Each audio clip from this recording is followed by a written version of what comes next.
በስመ አብ ወወልድ ወመንፈስ ቅዱስ አሐዱ አምላክ አሜን። ስንክሳር ዘወርኀ ሐምሌ 2 አንድ አምላክ በሆነ በአብ በወልድ በመንፈስ ቅዱስ ስም ሐምሌ 2 በዚች ቀን ከ12ቱ ሐዋርያት የአንዱ ሐዋርያ የቅዱስ ታዲዮስ የዕረፍቱ መታሰቢያ ነው። ይህንንም ሐዋርያ ከ12ቱ ጋር ጌታችን አስቀድሞ መረጠው። አጽናኝ መንፈስ ቅዱስ በላያቸው በወረደ ጊዜ ወደ አገሮች ወጥቶ የወንጌልን ትምህርት አስተማረ። ከአይሁድና ከአረማውያን ብዙዎቹን ወደ ፈጣሪያቸው እግዚአብሔር መልሶ የክርስትና ጥምቀትን አጠመቃቸው። አንድ ቀንም ወደ ሶርያ ከተማ ሲጓዝ ክብር ይግባውና ጌታችን ኢየሱስ ክርስቶስ መልኩ በሚያምር ጎልማሳ አምሳል ለእርሱ ተገልጦ ወዳጄ ታዲዮስ ቸራለህን? አትፍራ፣ እኔ ከአንተ ጋር እኖራለሁና አለው። ሰላምታም ሰጥቶት ከእርሱ ዘንድ አረገ። ወደ ከተማውን በቀረበ ጊዜ ከእርሱ ጋር አባት ጴጥሮስ ነበረ። ማሳ የሚያርስ ሽማግሌ ሰውን አዩ።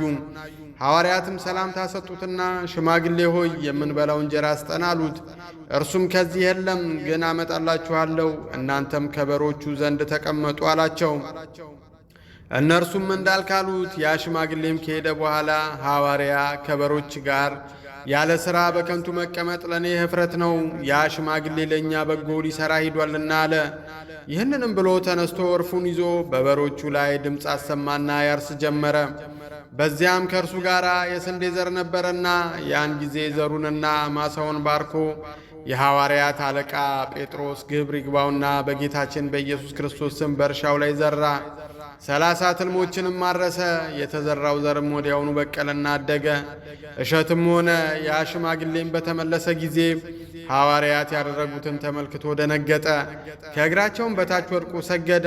እናንተ ከሰማይ የወረዳችሁ አማልክት ናችሁን? አላቸው። እነርሱም እኛ የቸሩ አምላክ ባሮቹ ነን እንጂ አማልክት አይደለንም አሉት። ደግሞ እንዲህ አላቸው፣ ስላደረጋችሁልኝ በጎ ሥራ በምትሄዱበት ቦታ ሁሉ ልከተላችሁን? ይህን ልታደርግ አይገባም። ነገር ግን በሮቹን ለጌታቸው ወስደህ መልስ፣ ቤትህንም አዘጋጅልን፣ የምንበላውንም ታዘጋጅልን ዘንድ ለሚስትህ ንገራት። እኛም ወደዚች ከተማ ልንገባና እግዚአብሔር እስከ ጠራን ድረስ በውስጡ አለመኖር እንሻለን አሉት። ከዚህም በኋላ ያ ሰው ከዚያ እርሻ እሸት ቆርጦ ተሸከመ፣ በሮቹንም እየነዳ ሄደ። የከተማው ሰዎችም የተሸከመውን እሸት አይተው አሁን የእርሻ ወቅት አይደለምን? ይህንን ከወዴት አገኘ አሉት። ቃልንም አልመለሰላቸውም። በሮቹንም ለጌታቸው መለሰ። ወደ ቤቱም ሄዶ ለሐዋርያት ቦታን አዘጋጀ። ራትንም እንድታዘጋጅላቸው ለሚስቱ ነገራት። ወሬውም ወደ ከተማው መኳንንት ደረሰ። በክፉ አሟሟት እንዳትሞት ይህን እሸት ከወዴት እንዳገኘህ ንገረን ብለው ወደ እርሱ ላኩ። ይህንንም በሰማ ጊዜ ከእኔ ጋር ሕይወት ሳለ ሞትን አልፈራም አለ። ይህንንም ብሎ ከመጀመሪያው እስከ መጨረሻው ነገራቸው። ሂደህ ወደ እኛ አምጣቸው አሉት።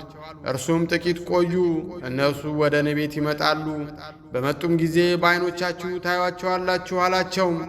ሰይጣንም የከተማ መኳንንቱን ልቡና ለውጦ አከፋ። እኒህ አይሁድ ከሰቀሉት ከናዝሬቱ ኢየሱስ 12 ወገኖች ውስጥ ከሆኑ ወዮልን፣ እንድንገድላቸውም ተዘጋጁ አሉ። እኩሌቶቹም ልንገድላቸው አንችልም፣ አምላካቸው ኢየሱስ የሚሹትን ሁሉ እንደሚያደርግላቸው ሰምተናልና። ነገር ግን አመንዝራ ሴት ወስደን በከተማው መግቢያ በር ራቁቷን እናስቀምጣት፣ ባዩአትም ጊዜ ወደ ኋላቸው ይመለሳሉ፣ ወደ ከተማችንም አይገቡም አሉ። እንዲሁም አደረጉ። ሴትዮዋንም አራቁተው በከተማው መግቢያ በር ላይ አስቀመጧት። ሐዋርያው ታዲዮስም ባያት ጊዜ ጌታዬ ኢየሱስ ክርስቶስ ሆይ ወደ ከተማው ገብተን በከበረ ስምህ እስክንሰብክ ድረስ በራሷ ጠጉር በአየር ላይ ይሰቅላት ዘንድ የመላእክት አለቃ ሚካኤልን ላክልን አለ። በዚያን ጊዜም ተሰቀለች። የከተማዋ ሰዎችም አዩአት። ያቺ ሴትም ከከተማዋ መኳንንቶች አቤቱ ፍረድልኝ እያለች ጮኸች። ነገር ግን የሐዋርያትን ቃል ወደ መቀበል አልተመለሱም፣ ሰይጣን የሰዎችን ልብ አጽንቷልና። ከዚህ በኋላ ወዲያውኑ ተነስተው ወደ እግዚአብሔር ጸለዩ። ያን ጊዜም የመላእክት አለቃ ሚካኤል ወረደና የከተማው ሰዎችን ልቡና የማረኩ መናፍስት ርኩሳንን አስወጥቶ ሰደዳቸው። ሰዎቹም የሐዋርያትን ትምህርት ተቀበሉ። ክብር ይግባውና በጌታችን በኢየሱስ ክርስቶስ አመኑ። ያን ጊዜም ሐዋርያው ታዲዮስ ያችን በአየር ላይ የተሰቀለችውን ሴት አወረዳት። ከዚህም በኋላ ኤጲስቆጶሳትን ቀሳውስትንና ዲያቆናትን ሾመላቸው። በአብ በወልድ በመንፈስ ቅዱስ ስም አጠመቃቸው። ያቺንም ተሰቅላ የነበረች ሴት ለቤተ ክርስቲያን የምትላላክ ዲያቆናዊት አደረጋት። በሐዋርያትም እጆች ብዙ ድንቅና ተአምር ተደረገ። ዕውሮች አዩ፣ አንካሶችም በትክክል ሄዱ፣ ዲዳዎች ተናገሩ፣ ደንቆሮች ሰሙ፣ ለምጻሞች ነጹ፣ አጋንንትም ከሰው እየወጡ ተሰደዱ። የከተማው ሰዎችም ሁሉ በጌታችን እስኪያምኑ ሙታን ተነሱ። ሰይጣንም የከተማው ሰዎች ሁሉም በጌታችን እንዳመኑ ባየ ጊዜ ተቆጣ። በአንድ ጊዜ በሚወድ ጎልማሳ ባለጸጋ ልብ አድሮም በሐዋርያው ታዴዎስ ላይ አነሳሳው። ወደ እርሱም መጥቶ ሰገደለትና እንዲህ አለው፣ የእግዚአብሔር አገልጋይ ሆይ እኔ ብዙ ገንዘብ አለኝ፣ እድን ዘንድ ምን ላደርግ አለው። ሐዋርያውም ጎልማሳውን ፈጣሪ እግዚአብሔርን በፍጹም ልብ በፍጹም ኃይልህ ውደደው፣ አትግደል፣ አትስረቅ፣ አታመንዝር፣ በአንተ ሊያደርጉብህ የማትሻውን በሌላው ላይ አታደርግ፣ ደግሞም ገንዘብን ሸጠ ለድሆችና ለምስኪኖች ስጥ፣ በሰማያትም ለዘላለም የሚኖር ድልብ ታገኛለህ አለው። ይህንንም በሰማ ጊዜ ቁጣን ተመልቶ ሐዋርያው ታዴዎስን ይገድለው ዘንድ አነቀው። የእግዚአብሔርም ኃይል ከዚህ ሐዋርያ ጋር ባይኖር ኖሮ ከመታነቁ ጽናት የተነሳ ዓይኖቹ ተመዘው በወጡ ነበር። አባት ጴጥሮስም የክርስቶስን ሐዋርያ እንዴት ደፍረህ ታንቃለህ አለው። ያን ጊዜም ተወው። ሐዋርያው ታዴዎስም ጌታችን እንዳንተ ላለው ሀብታም ባለጸጋ ወደ መንግሥተ ሰማያት ከሚገባ ገመል በመርፌ ቀዳዳ ቢያልፍ ይቀላል ብሎ በእውነት ተናገረ አለው። ጎልማሳው ባለጸጋም ይህ ነገር ትክክል አይደለም፣ እንዴት ሊሆን ይችላል አለ። በዚያን ጊዜም በዚያ ጎዳና ሊያልፍ ባለገመል መጣ። ሐዋርያው ታዴዎስም ጠርቶ አስቆመውና መርፌ ከሚሸጥ ዘንድ መርፌን ፈለገ። መርፌ የሚሸጠውም ግን ሐዋርያውን ሊረዳው ፈልጎ ቀዳዳው ሰፊ የሆነ መርፌ ያመጣለት። ሐዋርያውም እግዚአብሔር የዋጋህን ይክፈልህ፣ ነገር ግን በዚች ሀገር የእግዚአብሔር ክብር ይገለጥ ዘንድ ቀዳዳው ጠባብ የሆነ መርፌ ያምጣልን አለው። ከዚህ በኋላ ባለመርፌው ቀዳዳው ጠባብ የሆነውን መርፌ ባቀረበለት ጊዜ ኃይልህን ግለጥ ብሎ ወደ ጌታችን ጸለየ። እጁንም ዘርግቶ ባለገመሉን ክብር ይግባውና በጌታችን ኢየሱስ ክርስቶስ ስም አንተ ከገመልህ ጋር በመርፌ ቀዳዳ ውስጥ ግባና አለፍ አለው። ገብቶም አለፈ።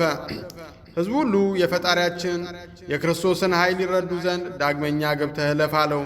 ባለገመሉም በመርፌው ቀዳዳ 3 ጊዜ ከገመሉ ጋር አልፎ ሄደ።